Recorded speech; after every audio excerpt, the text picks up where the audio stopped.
তো আসসালামু আলাইকুম, আশা করি সকলে ভালো আছেন। তো বিসিএস বা বাংলাদেশ সিভিল সার্ভিস পরীক্ষা হলো বাংলাদেশের চাকরির বাজারে সর্বোচ্চ কঠিন এবং সর্বোচ্চ মর্যাদা সম্পন্ন একটা চাকরি।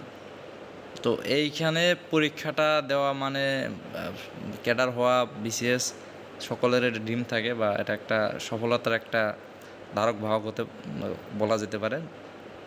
তো অনলাইন বা ফেসবুকে ইদানিং এই বিষয় নিয়ে খুব চর্চা হয়। আমরা 2-4 বছর আগে বিসিএস ক্যাডার কি, বিসিএস পরীক্ষা কেমন হতে তাও জানতাম না। ইদানিং রিসেন্টলি এই বিষয়গুলো মানুষজন বেশি জানতেছে, ছোট থেকে বড় সবাই জানতেছে বিসিএস জিনিসটা কী।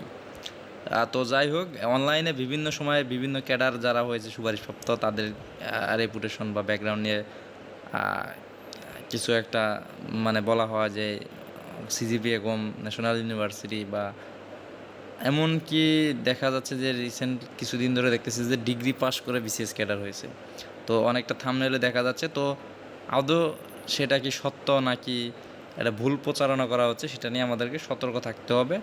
এবং আমি আপনাকে দেখাবো যে যারা বলে যে ডিগ্রি পাস করে বিসিএস ক্যাডার হওয়া যায়, এটাকে আসলে কতটুকু যুক্তিযুক্ত। আমার ভিডিওতে এর আগেও অনেকে হয়তো দেখেছেন, তো আমি বলেছি। তো আজকে বললাম যে এইটা নিয়ে অনেক আমি ভিডিও দেখেছি, তো কথা না বলে পারলাম না। বিসিএস দেবার যোগ্যতা তো দেখি, আসলে আপনাদের আবারও দেখিয়ে দিই যে বিসিএস দিতে হলে আপনাদের কী কী ক্রাইটেরিয়া লাগবে। বাংলাদেশ বিসিএস পরীক্ষা দেওয়ার জন্য একজন প্রার্থীকে অবশ্যই বাংলাদেশের নাগরিক হতে হবে এবং ন্যূনতম 4 বছর মেয়াদী স্নাতক সম্মান বা সমমানের ডিগ্রিধারী হতে হবে। আর বয়স হতে হবে, এটা যেহেতু আগেরটা দিয়েছে মনে হয়, বয়সটা আপডেট করেনি, 21 থেকে 32 বছরের মধ্যে হতে হবে। তো এখানে 4 বছর মেয়াদি স্নাতক ডিগ্রিধারী হতে হবে। তো ডিগ্রি পাস যেহেতু 3 বছর মেয়াদি কোর্স সাধারণত, তো ডিগ্রি পাস করে বিসিএস পরীক্ষা দেওয়া যায় না এবং ক্যাডার হওয়া তো অনেক দূরের কথা। তো যারা এইভাবে প্রচারণা চালাচ্ছে, তো আমি থাম্বনেলটা হয়তো এক জায়গা থেকে স্ক্রিনশট দিয়ে এসেছি, এরকম প্রচারণা অনেক করে থাকেন, পেপারেও আমি দেখেছি কিছুদিন আগে। তো সাংবাদিকরাও কি মূর্খ না কি বলবো, মানুষকে নিয়ে একটা ভাইরাল হলেই টাকা।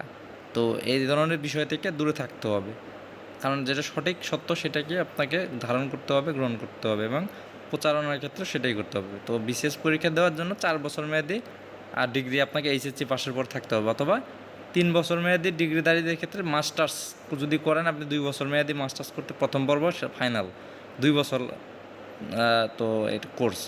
তো সেটা করলে হয়তো বিসিএস পরীক্ষা আবেদন দেওয়া যায়, তবে দেখে নিতে হবে যে আপনার বয়সটা আছে কি না। কারণ অনেক ক্ষেত্রে, যেমন ন্যাশনাল ইউনিভার্সিটিতে আপনার মাস্টার্স করতে গিয়ে অনেকের চাকরির বয়সটাও চলে যায়, কারণ অনেকে ভাবে যে হয়তো ফেল করেছে বা একাডেমিক গ্যাপ, না, সেশন জট এবং অন্যান্য জটিলতার কারণে এই বয়সগুলো চলে যায়। তো সেই জন্য বয়সের একটা যে আমরা যে দাবি করে থাকি যে 35 বা কিছু বাড়ানো দরকার, এটা আসলে যৌক্তিক একটা দাবি। কারণ 28 বছর 30 বছর যদি মাস্টার্স করে, তো সে চাকরির জন্য কবে দৌড়াবে।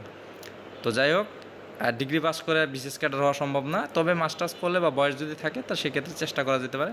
তো আদৌ ডিগ্রি পাস করে মাস্টার্স করে কেউ কি বিসিএস ক্যাডার হয়েছে কিনা, এটা হলেও হতে পারে, 2-1 জন হতে পারে, কিন্তু এটা কোনো আহামরি কোনো বিষয় না। তবে এটা নিয়ে আমি নেক্সট একটা ভিডিও করবো যে ন্যাশনাল ইউনিভার্সিটি থেকে যারা বিসিএস ক্যাডার হয় বা তাদের কী কী ক্রাইটেরিয়া বা তারা কেমন কী করে, তো সেটা নিয়ে একটা নেক্সট টাইম ভিডিও করব। তো আপাতত সকলে ভালো থাকেন, আর এই সমস্ত গুজব বা রিউমার থেকে দূরে থাকেন, আর আমার চ্যানেলের সাথেই থাকেন।